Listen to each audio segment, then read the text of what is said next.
नमस्कार दोस्तों, स्वागत है आपका हमारे YouTube channel all about insurance by the discussion group पर।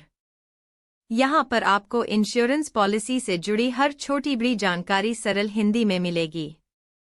तो चलिए, आपके भविष्य को सुरक्षित बनाने की दिशा में एक कदम आगे बढ़ाते हैं। हमारा चैनल एक ऐसा प्लेटफॉर्म है जहां आपके बीमा समस्या से संबंधित सवालों के जवाब और कमेंट्स का उत्तर वीडियो के माध्यम से शीघ्र दिया जाता है। विविध आयु वाले व्यक्तियों ने जो भी सवाल हमें कमेंट सेक्शन में किए थे, उन तमाम सवालों के उत्तर वीडियो के माध्यम से दिए हैं। इस वीडियो में 2 बातों पर हमने जोर दिया है। पहला, किसी भी प्रोजेक्ट में ब्रेक इवन महत्वपूर्ण है। यदि आपका प्रोजेक्ट ब्रेक इवन पसार कर चुका है तो आपका हर एक निर्णय जल्दबाजी में ना हो। दूसरा, टैक्स प्रोविजंस आपके रिटर्न पर कितना असर करते हैं, ये आपको समझना पड़ेगा। इस वीडियो में ब्रेक इवन पर बात होगी। 22 वर्षीय श्रोता के प्रश्न का विश्लेषण होगा और जीवन सरल तथा बैंक एफडी में टैक्स प्रोविजंस से आपके रिटर्न पर क्या फर्क पड़ेगा, इस बात का खुलासा होगा। वीडियो को स्किप किए बिना पूरा देखें। वीडियो यदि पसंद आए तो लाइक जरूर करें। चैनल को सब्सक्राइब करें। बेल आइकन दबाना न भूलें। तो चलिए शुरू करते हैं। पिछले वीडियो में हमने बताया था कि ब्रेक इवन पसार होने के बाद जीवन सरल पॉलिसी को सरेंडर करने की जल्दबाजी ना करें। उस वीडियो को आप सभी दर्शकों ने खूब लाइक किया, सब्सक्राइब किया और शेयर भी किया। इस बात पर हम हमारे सभी दर्शकों का धन्यवाद करते हैं। बहुत से लोगों ने इस बात का कारण भी पूछा कि ब्रेक इवन पसार होने के बाद जीवन सरल पॉलिसी को सरेंडर करने की जल्दबाजी क्यों नहीं करना चाहिए। तो आइए आज इस बात पर खुलासा करते हैं। सबसे पहले तो यह समझेंगे कि ब्रेक इवन पॉइंट को समझते हैं। जीवन सरल में कुल भरे हुए प्रीमियम इज इक्वल टू किसी एक समय पर available surrender value.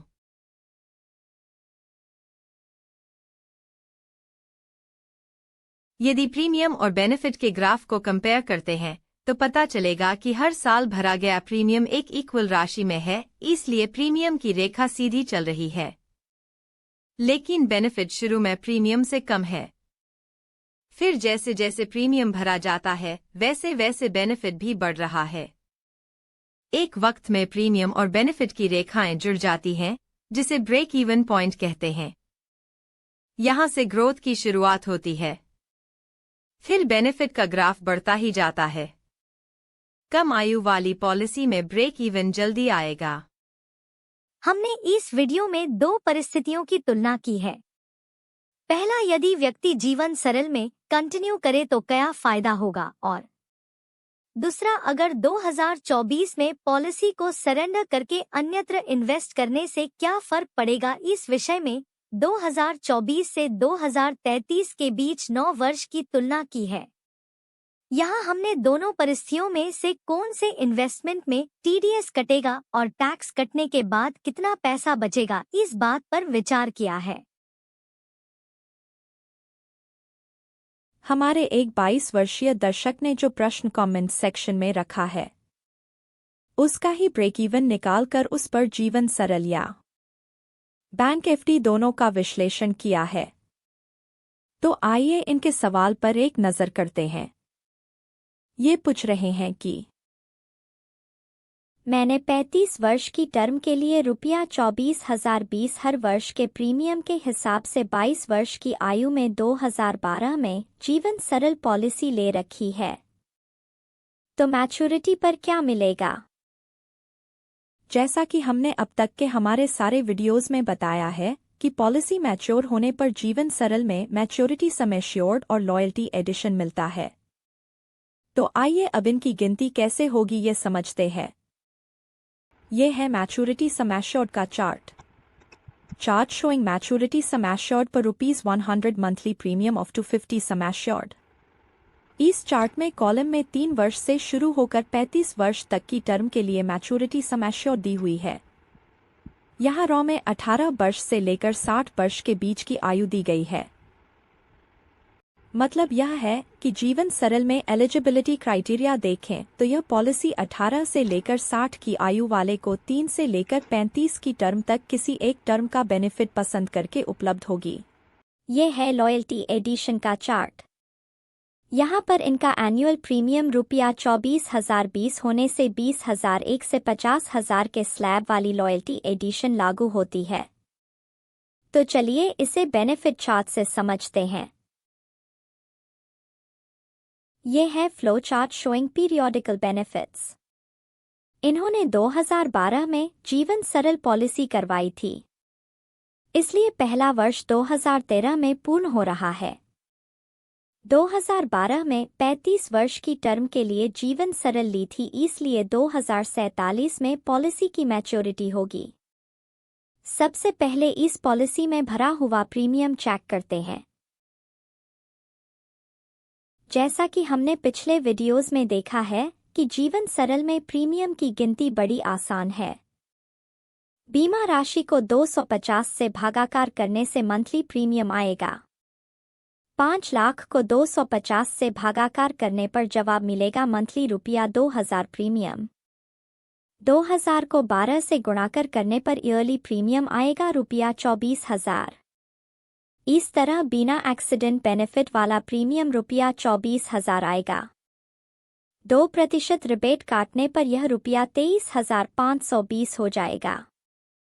Accident benefit का प्रीमियम ₹500 ऐड करने पर कुल प्रीमियम आएगा ₹24,020। हालांकि इन्होंने 35 की टर्म के लिए जीवन सरल पॉलिसी ली है, लेकिन लॉयल्टी एडिशन का चार्ट 21 की टर्म के लिए ही उपलब्ध होने से यहाँ पर हमने 21 वर्ष का बेनिफिट चार्ट रखा है। 21वां वर्ष 2033 में पूर्ण होगा। अभी हमने प्रीमियम का कैलकुलेशन का ₹24,020 का फॉर्मूला समझा। अब हम यह देखेंगे कि मैच्योरिटी सम एश्योर्ड कैसे डिसाइड होगी। अभी बताए गए chart showing maturity sum assured में से हमने 3 वर्ष से लेकर 21 वर्ष तक की मैच्योरिटी सम एश्योर्ड फैक्टर यहाँ रखे हैं। मंथली प्रीमियम 2000 होने से फैक्टर का 20 गुना मैच्योरिटी सम एश्योर्ड रहेगी। पॉलिसी की टर्म्स एंड कंडीशंस के हिसाब से मैच्योरिटी सम एश्योर्ड तीसरे वर्ष से मिलना लागू हो जाएगी, इसलिए पहले 2 वर्षों में यह 0 है। लॉयल्टी एडिशन का नियम है कि यह 10 वर्ष प्रीमियम भरने पर 10 साल का समय पूर्ण करने पर मिलना शुरू होगी, इसलिए पहले 9 वर्ष में लॉयल्टी एडिशन 0 रहेगी। यह है लॉयल्टी एडिशन का चार्ट। 10 से लेकर 21वें वर्ष की लॉयल्टी एडिशन यहाँ से ली गई है। इस पॉलिसी में 10वां वर्ष 2022 में पूर्ण हुआ। 2022 से इस पॉलिसी में लॉयल्टी एडिशन मिलनी शुरू हुई। लॉयल्टी एडिशन 2022 से मिलना शुरू हुई, इसलिए 2022 में इनका ब्रेक इवन पसार हुआ। यहाँ से पॉलिसी की ग्रोथ शुरू हुई। अब जैसे जैसे प्रीमियम भरेंगे वैसे वैसे फंड की वैल्यू और ग्रोथ दोनों बढ़ेंगे। फिलहाल 2024 चल रहा है। 2024 में इस पॉलिसी को 12 वर्ष पूर्ण हो रहे हैं। 2024 तक कुल प्रीमियम ₹2,88,240 भर दिया है। ₹2,88,240 के इन्वेस्टमेंट के सामने अब तक जीवन सरल की वैल्यू ₹4,26,240 हो गई है। इन्हें मैच्योरिटी सम एश्योर्ड ₹2,84,160 और लॉयल्टी एडिशन ₹1,42,080 मिलाकर कुल राशि ₹4,26,240 मिल रही है। 2024 तक 12 वर्ष में इनका पॉलिसी में भरे हुए प्रीमियम पर ग्रोथ ₹1,38,000 हो गया है। इस केस में 2024 में फंड वैल्यू ₹4,26,240 हो गई है। इस व्यक्ति के पास 2 विकल्प है। पहला, जीवन सरल में कंटिन्यू करना। दूसरा, जीवन सरल को सरेंडर करके फिक्स डिपॉजिट में 9 वर्ष के लिए इन्वेस्ट करना। यहाँ हम दूसरे विकल्प की समीक्षा पहले करेंगे। यदि यह व्यक्ति पॉलिसी को सरेंडर करके बैंक एफडी में सारा पैसा रुपया 4,26,240 इन्वेस्ट करता है और हर साल जीवन सरल में जो प्रीमियम अब तक भर रहा था उसकी भी हर साल 2025 से लेकर 2033 तक एक नई एफडी करवा रहा है, तो स्थिति इस प्रकार बनेगी। सबसे पहले साल का कॉलम है। यदि 2024 में मिलने वाली सरेंडर वैल्यू बैंक एफडी में कन्वर्ट करवाता है, फिर 2025 से 2033 के बीच हर साल रुपया 24,020 की एक नई बैंक एफडी करवा रहा है, तो 2033 तक बैंक एफडी में कुल इन्वेस्टमेंट हो जाएगा रुपया 6,42,420। अभी 2024 में बैंक एफडी में ब्याज दरें 7% है। 7% की दर से हर साल पुरानी एफडी और नई एफडी का ब्याज होगा। 2024 में रुपया 29,837, 2025 में रुपया 33,398, 2026 में रुपया 37,183, 2027 में रुपया 41,207, 2028 में रुपया 45,485, 2029 में रुपया 50,032, 2030 में रुपया 54,865, 2031 में रुपया 60,003, 2032 में रुपया 65,465, 2033 में रुपया 71,270। ब्याज की यह राशि इनकम टैक्स की सेक्शन 194A के अंतर्गत टैक्सेबल है। ब्याज की इस राशि में से 10% की दर से टीडीएस कटेगा। आइए सेक्शन 194A की जोगवाई को समझते हैं। Under Section 194, a tax deducted at source, TDS, should be deducted when interest payments are made to resident individuals. If the interest amount paid or credited in a financial year exceeds 40,000 rupees for banking companies, banks, and cooperative societies, or 5,000 rupees for other cases, the pair must deduct TDS. तो हमने देखा कि TDS कटने के बाद fix deposit में 2024 से 2033 तक 9 वर्ष में मिल रहे हैं रुपया 10,82,291।